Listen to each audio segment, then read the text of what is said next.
చేస్తామా ఇక్కడ వినిపించేద్దాం. ఓకే అలాగే అలాగే నీ తర్వాతే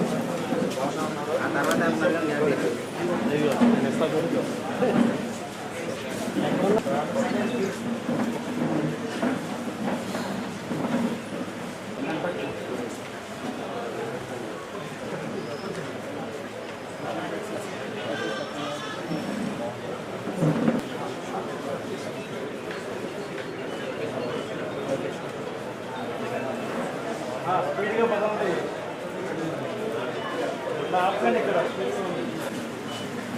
సార్ సార్ సార్ సరే ఇలా చూడండి sir okay sir okay sir Manoj full పడుతుంది. Okay sir. అరే ఇది అడ్డం పెట్టి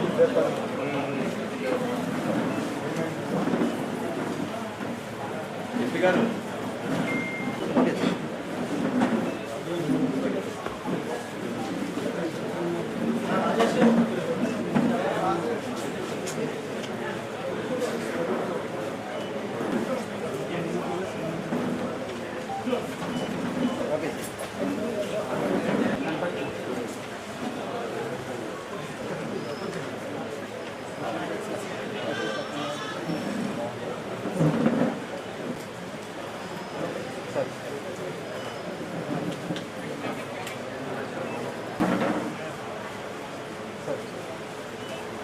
ఓకే సార్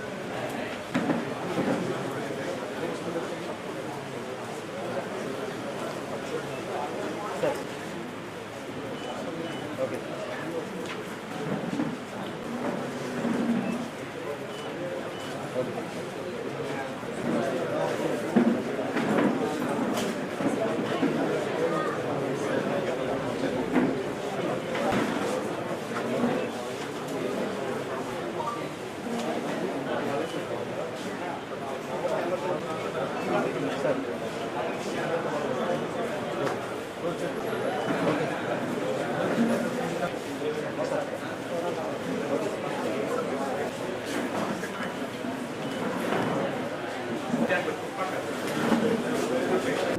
మాట్లాడారు. కూడా పెడదాం కూడా మీతో మాట్లాడదాం. ఇవాళ సిఎంఆర్ రిలీఫ్ ఫండ్ చెక్స్ కంటిన్యూస్గా సీఎం గారి సపోర్ట్తో ఆల్మోస్ట్ ఇప్పటివరకు 9 కోట్ల రూపాయలు CMR relief fund cheques Eluru పార్లమెంట్లో వేయడం జరిగింది. 1200 కుటుంబాలకి సీఎం రిలీఫ్ ఫండ్ చెక్స్ ఇవ్వడం జరిగింది. అలాగే మీరు చూస్తే ఇవాళ మళ్ళీ 23 లక్షల రూపాయలు సిఎంఆర్ రిలీఫ్ ఫండ్ చెక్స్ ఇస్తున్నాం. అలాగే ఏలూరులో డెవలప్మెంట్ కోసం ఖోఖో సంబంధించి ఎప్పుడో నుంచి ఇక్కడ మనము ఖోఖో సిటీ పెట్టాలనేది సీఎం గారి ఆకాంక్ష. అదే రకంగా ల్యాండ్లన్నీ కూడా చూస్తున్నాం. ఆల్మోస్ట్ ఒక ల్యాండ్ ఫైనలైజ్ చేసాం. ఆ ల్యాండ్లో ఖోఖో సిటీ పెట్టడానికి అన్నీ కూడా ముందుకెళ్ళడానికి కలెక్టర్ గారితో కూడా మాట్లాడుతున్నాం. అలాగే ఇవాళ నేవీ ప్రాజెక్టు ఎప్పుడో నుంచి అనుకునే నేవీ ప్రాజెక్ట్ని కంటిన్యూ చేయడం లేదు. అక్కడ ఉండేటి వాళ్ళందరితో కూడా మాట్లాడడం జరిగింది. ఆల్మోస్ట్ ఒక 100-110 ఎకరాలకే కొంచెం ఇబ్బందిగా ఉంది. మా ఉద్దేశం రైతులను ఇబ్బంది పెట్టి డెవలప్మెంట్ చేయాలని మా ఉద్దేశం కాదు. ఏలూరు పార్లమెంటుకి అభివృద్ధి చెందాలంటే అలాంటి ఒక కంపెనీస్ అయినా కానివ్వండి, లేకపోతే నేవీ ప్రాజెక్ట్ అయినా కానీ ఇవి రావాల్సిన అవసరం ఉంది. ఇవాళ ఖోఖో సిటీని ప్రమోట్ చేయడానికి మనము ముందుకెళ్తున్నాం. ఎక్కడ పెట్టబోతున్నాం అనేది ఇంకొక కొన్ని రోజుల్లో క్లారిటీ ఇస్తాం. వచ్చే రోజుల్లో వచ్చే ఇంకొక 6 నెలల్లోనే ఖోఖో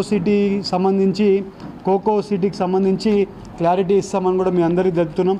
ఇవాళ పామాయిల్ రైతులకి ఎప్పుడూ లేనంత ఇన్ని ఏళ్ళలో ఎప్పుడు పామాయిల్ మొక్క నాటినప్పటి నుంచి ఇప్పటివరకు లేనంత రేటు వస్తుంది. 24,000 రూపాయలు రేటు వస్తుంది. నేను పామాయిల్ రైతులందరినీ మళ్ళీ కోరేది ఏంటంటే వచ్చే రోజులలో ఇంకా కొన్ని పక్క మీరందరూ కూడా టొబాకో రైతులందరూ కూడా టొబాకో వేసుకుంటున్నారు. టొబాకోని కొంచెం తగ్గించుకొని పామాయిల్ని వేసుకోవడానికి అందరూ ప్రయత్నం చేయండి. వచ్చే సంవత్సరాలలో పామాయిల్కి ఇంకా మంచి గిట్టుబాటు ధర రాబోతుంది. అప్పుడు పామాయిల్ ఎవరెవరి దగ్గర పామాయిల్ వేసుకుంటారో వాళ్ళ భూములు ఇవాళ హైదరాబాద్లో ఎంత కాస్ట్లు ఉన్నా అదే రకంగా పామ్ ఆయిల్ భూములు కూడా అదే ప్రైజులకు వెళ్తాయని కూడా మీ అందరికీ తెలుపుతున్నాం. ఎందుకంటే చాలా ప్రైజ్ వస్తుంది పామ్ ఆయిల్ రైతులకి. ఇవాళ మీరు అలాగే చూస్తే వరి రైతులకు కూడా సంబంధించి వరి రైతులు అన్నీ కూడా కొనుగోలు అన్నీ కూడా ఆల్మోస్ట్ కంప్లీట్ అయిపోతుంది. అలాగే వర్షాకాలం కంటే ముందే కొనే సేట్లు అన్నీ కూడా ప్రికాషన్స్ తీసుకున్నాం. ఇంకా ఇవాళ వచ్చే రోజుల్లో పోయినసారి మేము చెప్పినట్లు బరియల్ గ్రౌండ్స్కి సంబంధించి ఆల్మోస్ట్ 56 బరియల్ గ్రౌండ్స్ ఇచ్చాం. అన్నీ కూడా ఇప్పుడు కన్స్ట్రక్షన్ జరుగుతున్నాయి. అవన్నీ కూడా కొన్ని ఫౌండేషన్ వేసి పనులు స్టార్ట్ చేస్తాం. కంప్లీట్ అయినాక కూడా మళ్ళీ కొన్ని కంప్లీషన్ కూడా చేస్తాం. అలాగే రోడ్లకు సంబంధించి కూడా చాలా వరకు పనులు చేస్తాం. ఇంకా ఇప్పుడు వచ్చే ఈ సంవత్సరంలో ఇంకా చాలా పనులు చేయాల్సిన అవసరం ఉంది. ఇంకా ఒక ప్లాన్డ్గా ఏలూరు పార్లమెంట్కి సంబంధించిన డెవలప్మెంట్ యాక్టివిటీస్లో ఇంకా కొన్ని ఇండస్ట్రీస్కి రావడానికి ఇప్పుడు 3 ఇండస్ట్రీస్ అప్పుడే నూజివీడులో వచ్చాయి. పనులు కూడా స్టార్ట్ అయ్యాయి. అన్నీ కూడా కన్స్ట్రక్షన్లో ఉన్నాయి. అలాగే ఇంకా కొన్ని ఇండస్ట్రీస్ రావడానికి ప్రయత్నం చేస్తూ ఉన్నాం. ఇంకా కొన్ని ఇండస్ట్రీస్ రావడానికి కొంతమంది రెడీ ఉన్నారు, కానీ ఇక్కడ భూముల రేట్లు ఎక్కువ ఉండడం వల్ల ఇంకా కొంచెం ఇబ్బంది కలుగుతుంది. ఎక్కడ కానీ గవర్నమెంట్ భూమి అవైలబుల్ లేదు. ఒక టీ నరసాపురంలో కొంచెం అవైలబుల్ ఉంది, కానీ అక్కడికి ఇండస్ట్రీస్ వాళ్ళు పోవడానికి అంత ఇష్టంగా చూపించడం లేదు. బట్ వాళ్ళకు కూడా మళ్ళీ ప్రమోట్ చేస్తున్నాం, పోమని చెప్పి ప్రమోట్ చేస్తున్నాం. ఇవాళ ఇండస్ట్రీస్ తీసుకొని వస్తామని చెప్పాం. ఆ ప్రయత్నంలో ఇవాళ కోకో ఇండస్ట్రీస్ని సీఎం గారు చెప్పినట్లు ల్యాండ్ ఐడెంటిఫికేషన్ చాలా కష్టంగా ఉంటే ఎక్కడో గుట్టల్లో అవైలబుల్ ఉంటే అవన్నీ కాకుండా వేరే ప్లెయిన్ ల్యాండ్ చూసాం. ఇంకొక కొన్ని రోజుల్లో ఎక్కడ పెడుతున్నాం అనేది ఒక క్లారిటీ ఇస్తాం మీకు. అలాగే ఏలూరు పార్లమెంట్లో డెవలప్మెంట్ యాక్టివిటీస్కి సంబంధించి ఇవాళ వచ్చే రోజుల్లో లైబ్రరీ గురించి మేము మాట్లాడాం. లైబ్రరీని మాడిఫికేషన్ ఈ ఇయర్లో ఎంపీ లాట్స్లో నుంచి లైబ్రరీ మాడిఫికేషన్ మన ఏలూరులో ఉండే లైబ్రరీ అది మాడిఫికేషన్ కోసం ఎంపీ లాట్స్ నుంచి ఇచ్చి మాడిఫికేషన్ చేయడానికి ముందుకెళ్తున్నాం. అలాగే బీసీ హాస్టల్ కూడా పెట్టాలని ఆలోచన చేస్తున్నాం. బీసీ హాస్టల్ కూడా పెద్ద ఎత్తున ఒక హాస్టల్ ఏలూరులో పెట్టాలని ఆలోచన చేస్తున్నాం. అది కూడా ల్యాండ్ కూడా చూడమని కలెక్టర్ గారికి చెప్పాం. అదే రకంగా ఎక్కడైనా ల్యాండ్ అవైలబుల్ దొరికితే బీసీ హాస్టల్ కూడా పెట్టాలనేది మా ఉద్దేశం. సో ఈ బీసీ హాస్టల్ కూడా ఆల్మోస్ట్ 3 నుంచి 4 కోట్లు అవుతుంది.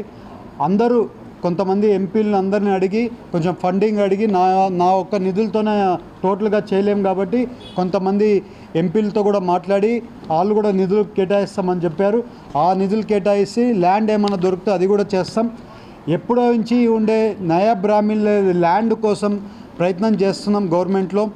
అవి కొన్ని ఇష్యూస్ వల్ల ఇంకా ఇది ఉంది. నాకు తెలిసి కొన్ని రోజుల్లో క్లారిటీ నయా బ్రాహ్మణ్ ల్యాండ్స్ కూడా నయా బ్రాహ్మణ్ ల్యాండ్ కళ్యాణ మండపం కట్టాలని వాళ్ళు ఎప్పుడో నుంచి అడుగుతున్నారు. నయా బ్రాహ్మణులకు సంబంధించి కళ్యాణ మండపం ల్యాండ్ కూడా ఆల్మోస్ట్ ఒక రెగ్యులర్గా ఫాలోఅప్ చేస్తున్నాం. గవర్నమెంట్లో కూడా కొంచెం ప్రొవిజన్ని మార్చి చేయాల్సి ఉంది. అది ఈసారి వచ్చే క్యాబినెట్కి పంపించాలని అనుకుంటున్నాం. ఆ రకంగానే ప్రొసీజర్ అంతా కూడా ఫాలోఅప్ చేస్తున్నాం. వచ్చే రోజుల్లో అదేమన్నా క్యాబినెట్లో అప్రూవల్ అయితే కళ్యాణ మంటపం కూడా ఒక 1 crore ఇచ్చి అది కూడా కట్టడానికి కూడా ప్లానింగ్ చేస్తున్నామని కూడా మీ అందరికీ చెప్తున్నాం. ఇవాళ ఏలూరు పార్లమెంట్లో ఈ 2 ఏళ్ళు అభివృద్ధి ఎలా చేస్తామో దీనికంటే ఈ వచ్చే సంవత్సరం అభివృద్ధి ఇంకా బాగా చేస్తామని కూడా మీ అందరికీ తెలుపుతున్నాం. ఎందుకంటే ఎక్కడ కానీ అభివృద్ధి కార్యక్రమాల్లో వెనకలికి వెళ్ళేదే ఉండదు. ఇంకా ముందుకెళ్ళి మంచి అభివృద్ధి కార్యక్రమాలు ఏలూరు పార్లమెంట్లో చేసుకుంటూ ముందుకెళ్తామని అందరికీ తెలుపుకుంటూ, అలాగే ఏలూరు ప్రజలందరికీ కూడా రోడ్లకు సంబంధించి ఎక్కడెక్కడ రోడ్లు అవసరాలు ఉన్నాయో ఈసారి ఎన్ఆర్జీఎస్ ఫండ్స్లలో మళ్ళీ రోడ్స్కి సంబంధించి ఫండ్స్ ముందే వస్తాయి. ఎవరెవరికి రిక్వైర్మెంట్స్ ఉన్నాయో కొన్ని పైనసారి 90-10 ఈ ఎన్ఆర్జీఎస్ ఉన్నప్పుడు కొన్ని వర్క్ స్టార్ట్ చేసినవి కంటిన్యూ అయినాయి, కొన్ని కంటిన్యూ కాలేదు. ఎందుకంటే మళ్ళీ 60-40 ట్రాన్స్ఫర్ అయిపోయింది కాబట్టి కొన్ని స్టార్ట్ అవ్వలేదు ఎన్ఆర్జీఎస్లో ఇచ్చిన వర్క్స్ కూడా. ఆ వర్క్స్ కూడా ఈ ఇయర్లో తీసుకుంది. ఆ వర్క్స్ కూడా ఏ వర్క్స్ ఇచ్చామో మళ్ళీ దాన్ని కంటిన్యూ చేసి ఈ ఇయర్లో మళ్ళీ ఇచ్చేస్తాం. సో మేము ఇచ్చిన కమిట్మెంట్ ప్రతి పల్లెల్లో ఎక్కడైనా కానీ ఏ పల్లెల్లో కూడా ఇవాళ 1700 పంచాయతీలు ఉన్నాయి. ఆ పంచాయతీలకి మళ్ళీ గ్రామాలలో ఉన్నాయి. అన్నీ కూడా కలిపి అన్ని గ్రామాలలోకి ఆ పంచాయతీలకి ప్రతి ఒక్క పక్క ఏ రోడ్లు అవసరం ఉన్నాయో అన్నీ కూడా ఇస్తున్నాం. ఈ వచ్చే ఏళ్ళలో ఇంకొచ్చే ఈ 3 ఏళ్లలో ప్రతి పల్లెల్లో మా దగ్గర ఉండే ఫండ్స్ అన్నీ కూడా కలిపి ఆల్మోస్ట్ అన్ని పల్లెల్లో రోడ్లు వేయగలుగుతాం. అలాగే బరియల్ గ్రౌండ్స్కి సంబంధించి 130 బరియల్ గ్రౌండ్స్ రిక్వైర్మెంట్స్ నా దగ్గరికి వచ్చినాయి. దాంట్లో 57 ఇచ్చున్నాం. ఇంకా కొన్ని బరియల్ గ్రౌండ్స్ ఈ సంవత్సరంలో ఇంకా కొన్ని బరియల్ గ్రౌండ్స్ ఇస్తాం. ఈ 3 ఇయర్స్లో బరియల్ గ్రౌండ్స్ వచ్చిన బరియల్ గ్రౌండ్స్ అన్నీ కూడా ఇచ్చేసి బరియల్ గ్రౌండ్స్ కార్యక్రమాలు కంప్లీట్ చేయడానికి ఫుల్ ప్రయత్నం చేస్తాం. డెవలప్మెంట్లో ఎక్కడికి వెనకలికి వెళ్ళేది ఉండదు. ఇండస్ట్రీస్ అలాగే రోడ్స్ డెవలప్మెంట్ మీద 100% చేస్తాం.